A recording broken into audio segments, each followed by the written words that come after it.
We now know we are just days away from finding out who Kamala Harris's running mate will be. A source familiar with the campaign tells NBC News that the vice president will appear with her running mate for the first time in Philadelphia on Tuesday.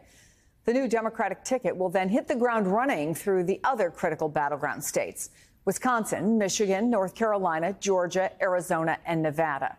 Just yesterday, Harris said she has not made a final decision yet, but we do know that these faces, the ones you see here, remain the most likely contenders. Back with us right now is Michael Hardaway. Look, I mean, whoever she chooses, should they be elected, is a heartbeat away from the presidency. So let's not undervalue that. But in very real terms, getting to the White House, how important is this decision? It's incredibly important. If you look at her options here, she has a litany of really qualified people who can do this job and really add value for her in a number of ways. You've got Tim Walz from Minnesota, who is an exceptional messenger. And she's also polling well in Minnesota and being up 8 points, and so that's helpful. J.B. Pritzker in Illinois is an underdog, but I love his overall presentation and his understanding of the issues that Americans deal with. And he's a Midwesterner, which also helps her. And then, of course, Mark Kelly in Arizona. He provides a beacon of strength in terms of her ticket and issues surrounding the border and issues abroad. If we're looking at the White House under President Harris and looking for a beacon of strength, he would be that person. And so they all have different, things they bring to the table. Gretchen Whitmer, obviously, is also a good option here as well. And so she can't miss. She can't lose with any of these options. Let me go to NBC's chief White House correspondent, Peter Alexander. What more do we know, Peter, about the vice president's search for a running mate? Well, Chris, we do know that as we speak right now, there might be a critical moment in the course of that deliberation taking place. President Biden, Kamala Harris, the likely new nominee for the Democratic Party, are set to be having lunch together. Unclear whether that lunch is already underway. She's scheduled to leave the White House for an event in Houston within the next couple of hours. So presuming they are sitting down together right now, President Biden told reporters just a couple of days ago, we'll talk in regards to his conversations with the vice president about the topic of a potential vice presidential pick of her own here. So I think that's an interesting point to make note of as we look ahead to the events taking place next week. Obviously, this is a process that has to winnow down very quickly. Next Tuesday, as we have reported here at NBC, we are told that Kamala Harris and her newly named running mate will be on the trail together, beginning a tour of battleground states. That first stop on Tuesday being in Philadelphia, Pennsylvania. I was just on the phone as you two were speaking with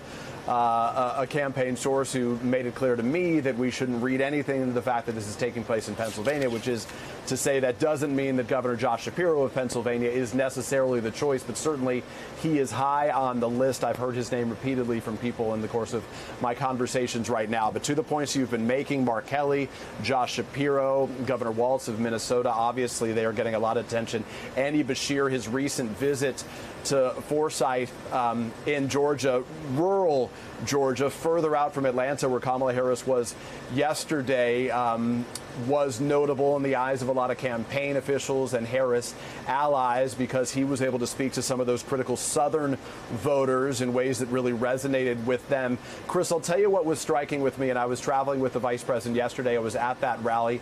Aside from the raucousness of the event there and the sort of night and day difference between a Biden campaign event and a new Harris campaign event, this one was at least twice as big as anything that Biden has held this cycle, was what I was hearing from people outside of the event in the suburbs, the critical suburbs of Atlanta right now, some of those key suburban voters who could be crucial in places like Georgia, where President Biden won 4 years ago by roughly 11,000 votes. Is many people who were Democrats or independents said they liked Joe Biden but were unsure if they would vote for him. They're very excited about Kamala Harris, but others said They weren't that into Joe Biden. They're not going to vote for Donald Trump. They're going to give the next 4 to 6 weeks to make the decision for themselves whether they are willing to vote for Kamala Harris, whether they believe she can lead, can bring Americans together, can be less liberal perhaps than she had campaigned in the past, more moderate like Biden was. So I think that's really the space to watch as we go forward, what she does, not just to swell the enthusiasm among those key Democrats, but among some of those independents who may be disinclined to vote for Donald Trump, whether she can woo them back into the fold, that they're satisfied and impressed by what they see, that they decide to show up for her going forward. Chris? You know, Michael, it is interesting because obviously the vice presidential nominee plays a role in that, too, right? Going out, making the case, trying to help woo those voters. But of course, this isn't just about who Harris is going to be hanging out with for the next 97 days. It's potentially who she could spend the next 4 to 8 years with, making momentous decisions and, you know, even just doing regular lunches like Peter just said that Joe Biden and Kamala Harris are doing. I mean, and in some ways, this is by nature a fraught relationship, right? Two powerful people, but one of them always gets the last word, always gets to make the decision. So how important is chemistry? How important is approaching the job in a similar way? Talk about looking for someone who you feel you could be working with for 8 years. You know, there has to be a real energy. It's like, you know, in basketball, the point guard and the shooting guard have to be working together. And that's the way that I see this. You have to have a president who's a real leader and can drive the agenda. But a vice president who's working with him in partnership isn't really angling for a better role, but is really helping the president move that agenda forward. And again, as I look at the candidates here, they're all very qualified. I think J.B. Pritzker is interesting in that he's got the governmental experience, but also he was a business leader and has a private sector experience and the buy-in that could be helpful to her as she drives this economic agenda of hers over the next 4 years. And so I think it's incredibly important to find someone who works in partnership with you versus someone who maybe has aspirations for a higher office later down the road. You know, Michael, Republican vice presidential nominee J.D. Vance admits now that he's had a rocky rollout, and he told NBC News, quote, "You have to take the shots, and I sort of expected it."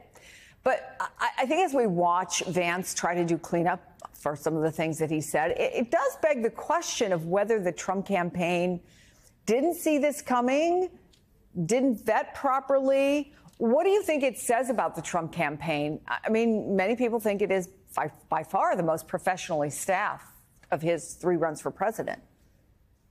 Well, they weren't paying attention because obviously you can never trust a grown man who goes by 2 initials. That's the first thing to remember. The second thing to remember is the guy has no real record.